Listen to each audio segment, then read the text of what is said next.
This movie really needed to get close to $900 million to be able to break even at the box office, because there's no financial life for it after it leaves the theater. Disney Plus is going to cut their monopoly money check over to the studio for this and say, oh, look, it broke even. It's fine. Everything's done. But of course, Disney Plus, when that credit card gets swiped, it's still on Disney's books. It's still debt Disney has to pay off. The money has to come from somewhere, and it's all under the same house of mouse. It's not like Netflix or Amazon Prime or anybody else is writing a check to get this movie when it leaves theaters. It's going to be Disney itself.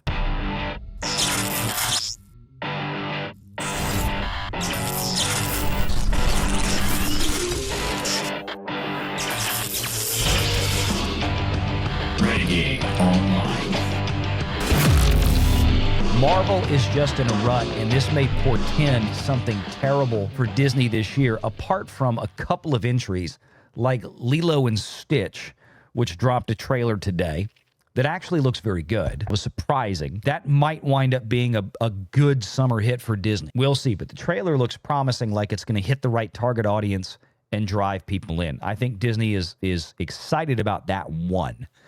They've also got Zootopia 2 coming out later this year. That might be a big boon, depending on how still rabid the fan base is from the original one, which is now probably at least 10 years old. But this is the problem here for Disney. This is what they've got to suffer through. Marvel and everything else they're doing that isn't Zootopia or isn't Lilo and Stitch. I know they have a Pixar movie coming out this summer, Lilo, but nobody knows what that is. And the last couple of head-scratcher, what is this Pixar movies, really didn't do so hot. Inside Out 2 was connected to a very popular predecessor and hit that young female demographic surprisingly well. I don't know if something like Lilo is going to do that. But according to Variety's recent write-up, meanwhile, Disney's Marvel sequel, Captain America DEI, is projected to add around $5 million in its fifth weekend on the big screen. That's this weekend coming, folks. This coming weekend, beginning in 2 days. They're thinking about $5 million for this. The superhero adventure starring Anthony Mackie has earned $177 million domestically and around $370 million worldwide, which is enough to rank as the biggest Hollywood release of the year. Come on. Are you guys starting to pick up on the same type of marketing BS language that I was talking about a minute ago? Are you picking up on it? Like with Daredevil, it's the biggest release on Disney Plus of the year. Dude, we're not even at March 15th. It's not even St. Patrick's Day yet. But Captain America 4, hey, it's the biggest movie of the year. Again, from Variety. Are you noticing a pattern here? I hope you are. And this is what you will see with the Disney bots and the Diz-tards and the shills out there on social media constantly refraining the biggest movie of the year. The biggest weekend opening of the... It doesn't matter. Not when you spent this much money on this film. The headline right here should be, Walt Disney Company set to lose somewhere between $150 and $200 million on Captain America Brave New World. That's the headline. But it's Variety, and they don't want to piss off Daddy Bob. It isn't nearly enough to offset its massive $180 million price tag. Oh, you finally got to it, but you kind of buried the lead, didn't you, Variety? By the way, it's not a $180 million price tag. Variety should know better. They're simply reciting the same ridiculous figure that the movie was greenlit with 5 years ago, and not what they actually spent. We know they spent more. There's no way they couldn't have spent more. No Disney Marvel production has ever come on budget in any of my memory at all. They've always gone way over. This movie is probably... Disney is probably into this with the filming, the tax credits netting out, and marketing, at least somewhere around $450 million. This movie really needed to get close to $900 million, somewhere in that range, of close to $900 million to be able to break even at the box office, because there's no financial life for it after it leaves the theater. Disney Plus is going to cut their monopoly money check over to the studio for this and say, oh, look, it broke even. It's fine. Everything's done.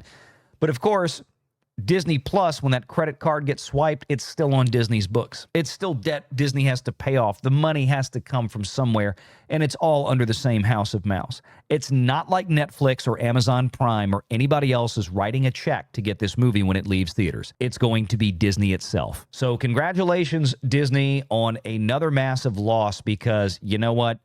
Looking at your slate the rest of the year, even if something like Zootopia 2 or Lilo and Stitch are a big hit for you, it really doesn't matter, because probably any profits that you make between those two films are going to get completely wiped out and then some by things like Captain Falcon DEI, Thunderbolts, and yes, even the Fantastic Four later. And that doesn't even count the movie that's coming out in about 8 days, Snow White. Good luck, Disney. Benjamin Logan for 5. Bob Iger. Help me, Lilo and Stitch. You're my only hope. Yeah, it might be this year. Although, when I originally posted that on X about Lilo and Stitch might be the only thing that Disney has this year that they can count on, I had forgotten about Zootopia 2 entirely. I replied to my own post on there, amending that, saying that, hey, Zootopia 2 probably will do all right. I think that comes out, if I'm not mistaken, somewhere around the Thanksgiving frame. So that's a really good frame for a children's movie like that. Look, Zootopia 2, in this day and age, with the ticket prices as they are, Zootopia 2 should have no problem blowing through $1 billion. It really shouldn't. Disney should make a really good profit on that film at the box office. The problem is they've got too many other films this year that are probably not going to, beginning and absolutely not going to with Captain Falcon. This is the big issue with Disney, is that when you look at it and you look at the films where they're turning their best money on these animated titles, even as expensive as they tend to be, even as much money as Disney tends to spend on them, they're still cheaper than a lot of these Marvel movies that they're cranking out that are god-awful. Or something like a Snow White live-action remake that's probably looking like it's going to be god-awful. That's where they're really losing a lot of money. So for all the money that Disney might make on Lilo and Zootopia 2, guess what? It's going to get more than wiped out by the Marvel slate. It's going to get more than wiped out by Snow White. Disney's probably still going to end 2025 theatrically deep in the red. Deep in the red. Oh, but Valiant, Avatar. Let me remind you guys about Avatar. I think it's slated to come out. Is it this Christmas? I think it's this Christmas. Avatar 2, Fire and something. I have no idea. Disney does not make Avatar. They hold the distribution rights to Avatar, but Avatar is produced, and ergo, the vast majority of the profits that come back from the theaters are going to go into James Cameron's pocket, not Disney's. Not Disney's. Disney's going to receive a fee as a distributor. Now, usually distributors might receive about 30% of the net. So if Avatar does, for example, just to make the math easy, if Avatar 2 does $1 billion, and you would think it'll do more, which I still can't explain to this day how. But Avatar will do about $1 billion at the theaters, let's say. $500 million of that, $500 million, will come back to Disney, roughly. Of that, if Disney's cut of distribution is, say, 30%, which is about average from everything that I've ever studied and all the knowledge I've ever seen, about 30%, that means that Disney would take about $150 million of that. James Cameron gets the other $350, because Cameron and Lightstorm Entertainment are the ones that's making the film.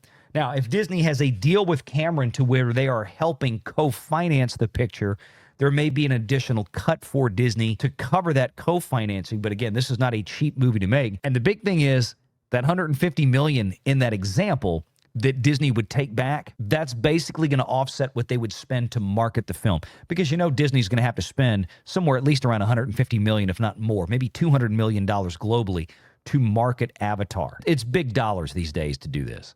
So most of Disney's distribution cut is going to come back to basically recover their costs of marketing the film.